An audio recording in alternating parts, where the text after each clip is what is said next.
So hi everyone, Assalamu alaikum wa rahmatullahi wa barakatuh. Today I am back with another video.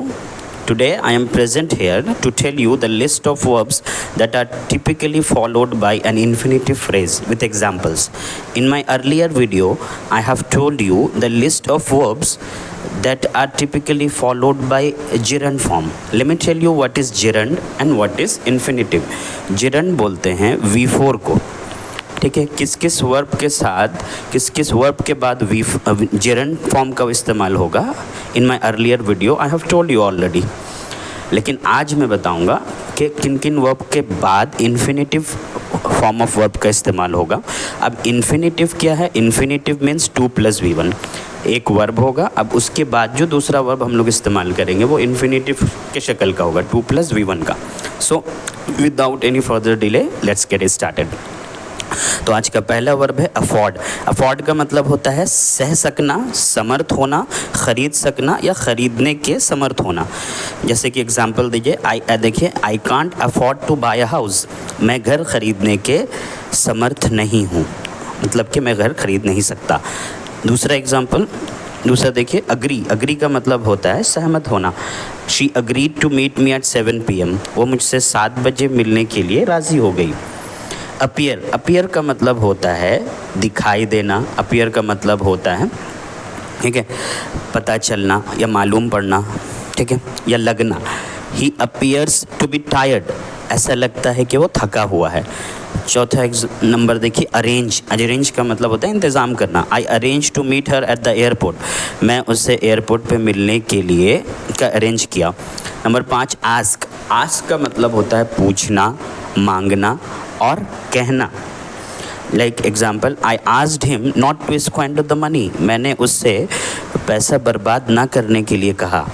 Number 6 attempt का मतलब होता है कोशिश करना। They attempted to climb the mountain, वे लोग पहाड़ पे चढ़ने की कोशिश किए। सो अटेम्प्ट का मतलब होता है कोशिश करना। नंबर 7 बेग का मतलब होता है गुजारिश करना, भीख मांगना, इल्तिजा करना। Like she begged him to stay, उसने उसे ठहरने के लिए इल्तिजा की। चूज़ का मतलब होता है चुनना या फिर फैसला करना, डिसाइड करना। Like example, if you choose to be happy even in the tough time no one can break you, अगर आप मुश्किल समय में भी खुश रहने का डिसाइड कर लेते हैं, मतलब डिसाइड कर लेते हैं, ठान लेते हैं, तो कोई आपको तोड़ नहीं सकता।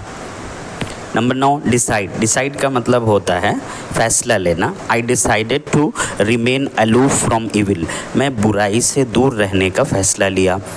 नंबर 10 डिमांड का मतलब होता है मांग करना। The boss demanded to see the report, boss ने रिपोर्ट देखने की मांग की। नंबर 11 डिज़ायर का मतलब होता है ख्वाहिश करना। I desire to travel the world, मैं दुनिया घूमने की ख्वाहिश करता हूँ। नंबर 12 एक्सपेक्ट का मतलब होता है उम्मीद करना। We expect to see a lot of changes, हम लोग बहुत सारे बदलाव देखने की उम्मीद करते हैं। नंबर 13 फेल का मतलब होता है नाकाम हो जाना, चूक जाना।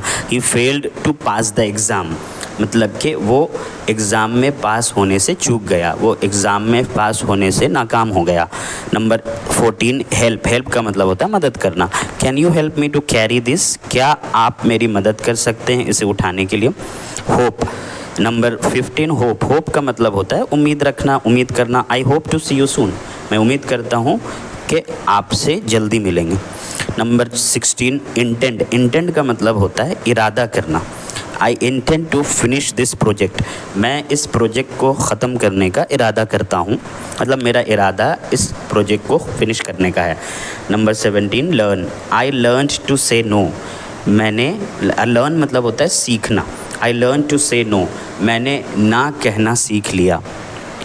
Number 18 manage, they manage to finish on time, वे लोग मैनेज करना मतलब संभाल लेना। They manage to finish on time, वे लोग वक्त पर ख़त्म करने को मैनेज कर लिए। नंबर 19 मीन का मतलब होता है, पहला एक मतलब तो होता है मायने रखना, लेकिन यहाँ पर ये मीन का मतलब है इरादा करना, ठीक, या चाहना, I didn't mean to hurt you, मतलब मेरा इरादा आपको तकलीफ़ पहुंचाने का नहीं था। नंबर 20 नीड का मतलब होता है ज़रूरत होना, ठीक है। You need to believe in yourself, तुम्हें अपने ऊपर विश्वास रखने की ज़रूरत है। ऑफ़र का मतलब होता है पेश करना। They offered to help us, वे लोग हम लोगों की मदद करने के ऑफ़र किए। नंबर 22 प्लान का मतलब होता है मंसूबा बनाना। We plan to go to Europe, हम लोग यूरोप जाने का प्लान बनाते हैं। प्रिपेयर का मतलब होता है प्रिपेयर मतलब तैयारी करना। I prepare to give a speech, मैंने स्पीच देने की तैयारी की। नंबर 24 प्रॉमिस का मतलब होता है वादा करना। I promise to be there, मैं वहाँ मौजूद होने का प्रॉमिस करता हूँ। रिफ्यूज़ का मतलब होता है इनकार कर देना। She categorically refuse to take the meal, और कैटेगोरिकली का मतलब होता है स्पष्ट रूप से, बिल्कुल पूरी तरह से। तो she categorically refuse to take the meal मतलब कि वो स्पष्ट रूप से खाना खाने से इनकार कर दी। नंबर 26 सीम का मतलब होता है लगना। He seems to study diligently, लगता है कि वो बहुत मेहनत से पढ़ाई करता है।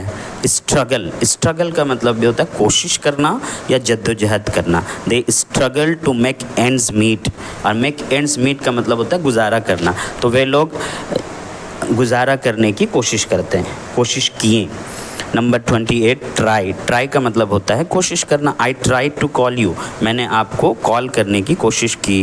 वांट का मतलब होता है चाहना। I want to go home, मैं घर जाना चाहता हूँ।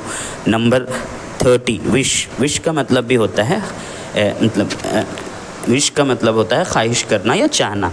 If you wish to become successful work wholeheartedly, अगर आप कामयाब होना चाहते हैं तो पूरे दिल लगाकर मेहनत करिए, काम करिए, ठीक। So thank you very much for watching, ठीक है। So if you find this video useful, so subscribe to my channel and share it to with others. Thank you.